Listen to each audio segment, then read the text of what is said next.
নমস্কার। সার্টিফাইড খতিয়ান বা পর্চা বা অনেকে আরওআর খতিয়ানও বলে থাকেন আর কি। এটা বাংলার ভূমি এবং ই ডিস্ট্রিক্ট থেকে খুব সহজেই আমরা অ্যাপ্লাই করতে পারি এবং ডাউনলোডও করতে পারি। কিন্তু আমরা প্রত্যেকেই জানি এই বাংলার ভূমি অথবা ই ডিস্ট্রিক্ট যেখান থেকেই আপনি আবেদন করুন না কেন পর্চার, সঙ্গে সঙ্গে অ্যাপ্লাই করলে মানে সঙ্গে সঙ্গে পেমেন্ট করলে সঙ্গে সঙ্গে কিন্তু পর্চাটা ডাউনলোড করা যায় না। কোনো জায়গায় ১ দিন, ২ দিন, ৫ দিন, ৭ দিন, ১০ দিন, ৬ মাসও হয়তো সময় লেগে যায়।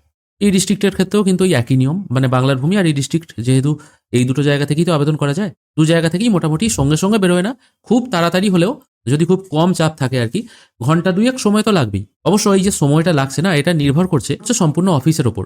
অফিস থেকে যখনই ওটা অ্যাপ্রুভাল দিয়ে দেবে তারপরেই কিন্তু আপনি ডাউনলোড করতে পারবেন। এবার সেই জন্য শনিবার রবিবার আপনি যদি অ্যাপ্লাই করেন সেক্ষেত্রে আপনি ডাউনলোড করতে পারবেন না, ছুটির দিন থাকলেও ডাউনলোড করতে পারবেন না। যখন অফিস খোলা থাকবে তখন অ্যাপ্লাই করলে এবং সেই দিন যদি অফিসের বাবুরা এসে সেটাকে অ্যাপ্রুভাল দেন তবেই আপনি ডাউনলোড করতে পারবেন। তো এখানে একটা জিনিস আমি বুঝতে পারি না, এই জিনিসটাকে কি কারণে এত ডিলে করানো হয়। স্বাভাবিকভাবে আমরা যখন এই নো ইওর প্রপার্টি এই অপশন থেকে জমি জায়গা সার্চিং এর কাজ করি, সেটা তো অ্যাকচুয়ালি ওপেন সোর্স। সেখান থেকে তো আমরা সবকিছুই জানতে পারি, বা কোন মানুষটার কতটা জমি আছে, তার খতিয়ান নাম্বার কত, সেই খতিয়ানে তার কতগুলো জমি আছে, জমির পরিমাণ কত, সবকিছুই বা সব ডাটাই কিন্তু আমরা নো ইওর প্রপার্টি এই জায়গাটা থেকে পেয়ে যাচ্ছি। তাহলে এটাকে ডিলে করে অ্যাপ্রুভাল দেওয়ার তো কোনো প্রয়োজন হয় না। তার থেকেও বড় কথা, বাংলার ভূমি থেকে কেউ যদি খাজনা পেমেন্ট করে, অকৃষি জমির খাজনা যেটা, সেটা পেমেন্ট করার সঙ্গে সঙ্গেই সেটার কিন্তু রিসিট জেনারেট হয়ে চলে আসে। তাহলে সেখানে যখন পেমেন্ট করার সঙ্গে সঙ্গে রিসিট জেনারেট হয়ে যাচ্ছে, সেক্ষেত্রে এখানে ডিলে করে লাভ কি? অবশ্যই এখানে অনেকে বলতে পারে যে এটা ভেরিফিকেশনের ব্যাপার। কিসের ভেরিফিকেশন হয়?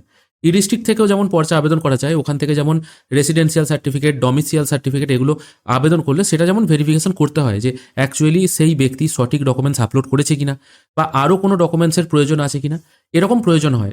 কিন্তু বাংলার ভূমি অথবা এই ডিস্ট্রিক্ট আপনি এখান থেকে আবেদন করুন না কেন, ওখানে অ্যাপ্লিক্যান্ট নেম আপনি XYZ ABCD যা ইচ্ছে লিখে দিন, কোনো কিচ্ছুতে ম্যাটার করে না। খতিয়ানটি যার নামে আছে তার নামেই বেরোবে, এবং শুধুমাত্র ওখানে ম্যাটার করে কি আপনার জেলার নাম, আপনার ব্লকের নাম, আপনার মৌজার নাম এবং সঠিক খতিয়ানটা। যদি আপনি খতিয়ান ভুল দেন তাহলে অন্য লোকের খতিয়ান বেরিয়ে যাবে, আর যদি সঠিক খতিয়ান দেন তাহলে সেটাই ডাউনলোড হবে। অবশ্য কোনো ব্যক্তির নাম হয়তো বা কারুর হয়তো আপনি খতিয়ান বা পর্চা ডাউনলোড করতে চাইছেন, তার হয়তো নাম সনাতন দাস, আপনি ওখানে অ্যাপ্লিক্যান্ট নেমের জায়গায় অমল দাস বসিয়ে দিলেন বা XYZ এরকম র্যান্ডম কিছু টাইপ করে দিলেন, কোনো অসুবিধা নেই, তাতেও কিন্তু আপনার পর্চা ডাউনলোড হবেই। তাহলে এখানে যখন কোনো ভেরিফিকেশনের প্রয়োজন হচ্ছে না, তাহলে পর্চাটাকে বেকার বেকার অফিসের ওপর নির্ভরশীল করে রাখানোর কি প্রয়োজন আছে? বহু জায়গাতেই কিন্তু এই পর্চার জন্য বহু মানুষের অনেক কাজ আটকে যায়।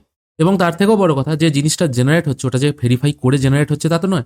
আপনি নো ইওর প্রপার্টি এই অপশন থেকে যে জিনিসটাই দেখেন, এই একই জিনিস কিন্তু পর্চাতেও বেরোয়। আর এটাও ব্যাপার নেই যে কে আবেদন করছে তার সাথে ওনার কোনো সম্পর্ক আছে কিনা, সেটাও দেখা হয় না। কারণ বেশিরভাগ জায়গাতেই এই অফিসে যারা কাজ করে সেই সমস্ত মুহুরিদের ওপরই সাধারণ মানুষ একটু বেশি ভরসা করে। তাদেরকেই টাকা দিয়ে দেয়, তারা ২০ টাকার জিনিসটা ২০০ টাকা ৫০০ টাকা এরকম নিয়ে তাদেরকে জিনিসটা সেল করে। মানে ২০ টাকার জিনিস ২০০ টাকায় বিক্রি হয়। ভাবতে পারছেন কত টাকা প্রফিট?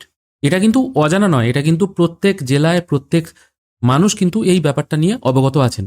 তাই এরকম যখন ব্ল্যাক মার্কেটিং চলছে পর্চার ব্যাপারে, তাহলে সরকারের উচিত এই জিনিসটাকে ওপেন সোর্স করে দেয়া। মৌজা নাম্বার, খতিয়ান নাম্বার ধরে পেমেন্ট করা হলো, এবং পেমেন্ট করার পর যেমন ইলেকট্রিক বিলের রিসিট জেনারেট হয়েছে, একই রকমভাবে যদি খতিয়ানের কপিটা জেনারেট হয়ে গেল এবং প্রিন্ট আউট করে দিয়ে দেওয়া হলো, তাহলে তো খুবই সুবিধা হয়। ঠিক যেমন পঞ্চায়েত ট্যাক্সটা আগে মানুষকে খুঁজতে হতো, কোথায় সেই মানুষটি বসবে, অনেক সময় তাদের বাড়িতেও যেতে হতো, এখন অনলাইন করে দেওয়া হয়েছে। আপনি নাম ধরে সার্চ করুন, পঞ্চায়েত ট্যাক্স পেমেন্ট করে দিন, এবং সঙ্গে সঙ্গে রিসিটও জেনারেট হয়ে যায়। এক্ষেত্রেও যদি পেমেন্ট করার সঙ্গে সঙ্গে খতিয়ানটা জেনারেট হয়ে যায়, তাহলে কিন্তু এই ব্ল্যাক মার্কেটিংটা আর চলবে না। বহু মানুষকেই ২০ টাকার পর্চা আমি কমেন্টেও দেখতে পাই ৫০০-৬০০ টাকাতেও হয়তো নিতে হয়েছে।